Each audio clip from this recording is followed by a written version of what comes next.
आपके ऑडियो में थोड़ी सी दिक्कत आ रही है। मानस, तब तक मैं यही सवाल आपसे जानना चाहूंगा कि यूपी में जिस तरह से हम देख रहे हैं, समाजवादी पार्टी अपनी रणनीति में बदलाव कर रही है, आरक्षण का मुद्दा उठा रही है, दलित हित जो अब तक बीएसपी मुद्दा उठा रही थी, उस मुद्दे को अब समाजवादी ज्यादा उठा रहे हैं। क्या रणनीति में बदलाव देखने को मिला है?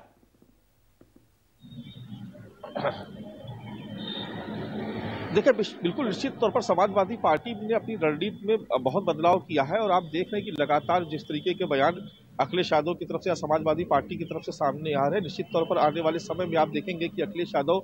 न केवल सवर्ण जाति के वोट बैंक को, बल्कि जो उनका जो समाजवादी पार्टी का जो कोर वोट बैंक था, MY समीकरण जिसको हम लोग कहते थे, मुस्लिम यादव समीकरण, उससे भी आगे बढ़कर आप देख रहे हैं कि वो दलित हितों की बात करें। अभी आपने देखा कि बीते दिनों भी जब किसी ने उनसे सवाल पूछा एक प्रेस कॉन्फ्रेंस में, तो उन्होंने कहा कि जो मैनपुरी का जो उपचुनाव हुआ, लोकसभा का उपचुनाव हुआ,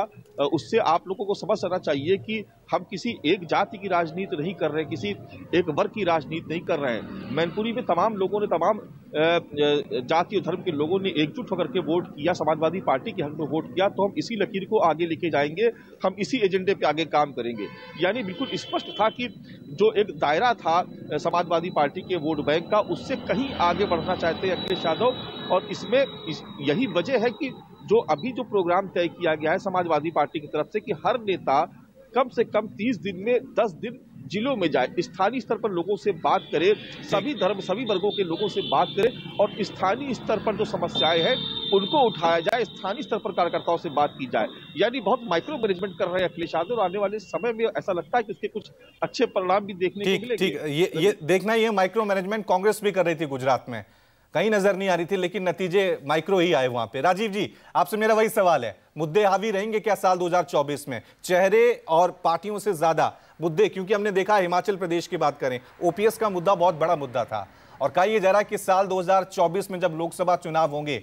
तो कई ऐसे मुद्दे हैं जो बीजेपी के लिए काफी चैलेंजिंग हो सकते हैं।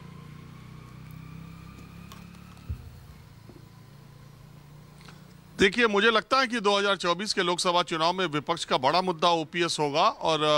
भारतीय जनता पार्टी का यूनिफॉर्म सिविल कोड, समान सिविल संहिता मेन मुद्दा होगा। देखिए रवि, भारत की राजनीति को अगर आप देखें तो पिछले 30-40 सालों से या उससे पहले भी जब कांग्रेस का दबदबा देश की राजनीति पर था, तब धर्म और राजनीति दोनों का जो एंगल था वो कांग्रेस अपने हिसाब से घुमाती रहती थी, अपने हिसाब से सारे समीकरण सेट करती थी। चाहे गुजरात में उन्होंने खाम का जातीय समीकरण लिया या आदिवासी, दलित, मुस्लिम और ब्राह्मण गठजोड़ के सहारे इतने दिनों तक उन्होंने राज किया। जब मंडल आयोग के बाद राजनीति का स्वरूप बदला है और जाति आधारित राजनीति ने देश में दस्तक दी है ज्यादातर राज्यों में, उसके बाद से कांग्रेस पार्टी का पराभव होना शुरू हुआ है। जाति की राजनीति की काट इस देश में सिर्फ धर्म की राजनीति हो सकती थी और संघ परिवार ने इसको समय रहते पकड़ लिया और भारतीय जनता पार्टी ने तुरंत से मंडल के बाद कमंडल की राजनीति शुरू की। हालांकि शुरुआती दिनों में मंडल और कमंडल के बीच लड़ाई में ऊपर नीचे होता रहा, लेकिन कुछ दिनों के बाद चूंकि पिछड़ी जाति का या बैकवर्ड जाति का कोई फेस आरएसएस या बीजेपी के पास उतना मजबूत नहीं था, इसलिए जाति की राजनीति में बैकवर्ड पॉलिटिक्स करने वाले लोगों ने हिंदी हार्ड बेल्ट में, खास करके उत्तर प्रदेश और बिहार में जम करके 20-25 साल सत्ता सुख या सत्ता पर वो काबिज रहे जन समर्थन के आधार पर। जब उन्हें प्रधानमंत्री नरेंद्र मोदी के चेहरे के तौर पर हिंदुत्व और जाति का दोनों का कार्ड खेलने को मिला है, तब जाकर के जाति की राजनीति करने वाली पार्टियां धर्म की राजनीति से मात खा गई। और मैं ये मानता हूं कि 2014 और 19 का चुनाव धर्म और जाति के बीच में हुआ था और 2024 में भी यही कार्ड खेला जाएगा, जबकि विंध्यवासिनी कॉरिडोर, राम मंदिर और फिर समान सिविल संहिता की बात की जाएगी, 370 की बात की जाएगी। 2024 तक जाते जाते बीजेपी ये कोशिश करेगी कि चुनाव उनकी पिच पर खेला जाए और दूसरी पार्टियां ये कोशिश करेंगी, क्षेत्रीय पार्टियों की बात मैं कह रहा हूं, वो दूसरी पार्टियां ये कोशिश करेंगी कि ये जो चुनाव है ये पिछड़ों का है और पिछड़ों की राजनीति करने वालों का है। इस बीच में कांग्रेस पार्टी अपने को कहाँ रखती है, क्योंकि हमेशा से राहुल गांधी इस बात को कहते हैं कि वो धर्म और जाति की राजनीति